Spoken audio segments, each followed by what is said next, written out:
Welcome back to GTU. Dr. Alisa Van Langeveld joining us again of 10 Minutes Together. Last time you were here, we talked about stories, why it's important to tell our children stories, maybe about our own lives, different things that have happened to us. And today we're continuing on that path, but talking about telling them their own stories. What does that mean? Exactly. So last time we talked about telling them our stories of our first kiss, what it was like before we had children, what we were like as kids. And those stories really help build a child's sense of self-identity and self-esteem. But even more powerful is telling their own stories, the stories of their birth, the stories of their day-to-day life, the stories of when they had new siblings.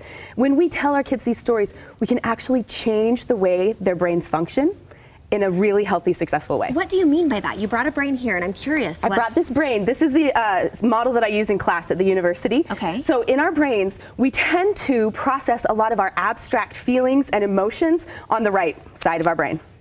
And then on the left side of our brain is where we have data, history, timelines, and facts, and language.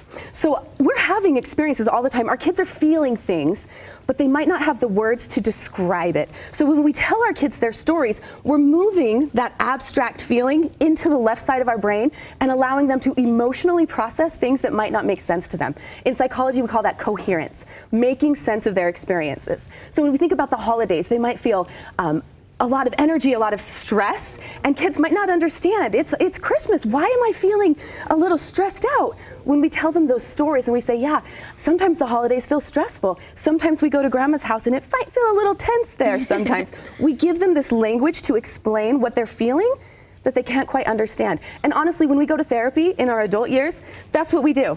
What were all of these feelings and experiences I had when I was a kid that I couldn't quite make sense of? So we preempt that work by telling them these stories right now. Okay, that was like a huge light bulb just now, because we talk a lot about our little boys. Mine's 6.5, and I feel like he's starting to have these really big feelings that he cannot at all articulate. And I try to navigate, but I'm not sure if I'm getting it.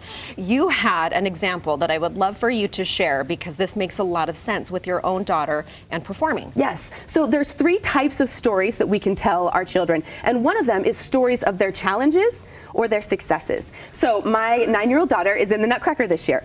She's a little buffoon that comes out of Mother Ginger's dress. One of the best parts. It's so darling. When she was 6, we took her to the Nutcracker and she saw those dancers and she said, Mom, I want to do that. And I said, that's great. If you want to do that, we're going to have to work hard. You're going to have to really focus on ballet. Last year when she was 8, she auditioned and she didn't make it, and it broke her heart. So last night when we were driving home from the production, I said, let me tell you a story. Let me tell you a story about a little girl named Fiona. And when she was 6, she went to the Nutcracker with her mom. And I walked through all of those steps. And then at the end, I was able to say, like, and she did it. She had a setback. She didn't make it. And then she performed, and it felt amazing. Was her smile just to ear? Was she so... She felt both. During the story, she felt emotional. She felt weepy. And she also smiled. And so she worked through all those emotions. Processing. The whole process. But now she has the language and the story. And I said at the end, I hope this story reminds her that next time something's hard or she has a big goal, she knows that she's done it before. Oh. And she can remember that. It's so special because she's the protagonist. You took her through the different emotions. She now understands where they fit and how to name them when it happens again. What a powerful tool. So powerful. And all of their experiences can be these stories. Good ones, bad ones, boring ones, mundane ones. The second type of stories that we can tell our kids are their everyday stories. And this is a great way to connect to your kids after you've been apart. So I have an older daughter who I drive to dance 2 days a week, and we have a long drive out to her dance studio, and I will start the story of her day, and I'll say, let me tell you a story. You woke up this morning and you were probably a little tired because last night you stayed up late, or you've been working really hard on this project. And then walk through the morning, and then I say, and then you went to school. Now you tell me the story. You leave it open for her. And then she repeats back the day, and then I went to this class, and then I sat by this person, and here's where I was.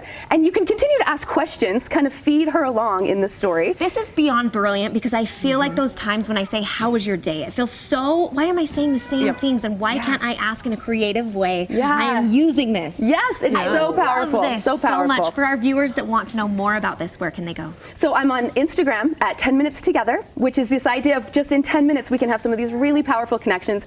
And I have a resource right now, which are just prompt cards for these kind of stories. So for the 12 days leading up to Christmas, you can use each of these prompts and just tell a story about your life, a story about their life, a story about a challenge, and start getting. I love that you have going. that too. So if there's a parent out there that goes, I don't know how to get started, I'm not particularly creative, she's got you covered with the prompts. We're putting this in our pocket, aren't we? Oh yeah. Oh my goodness, thank you so much for being here.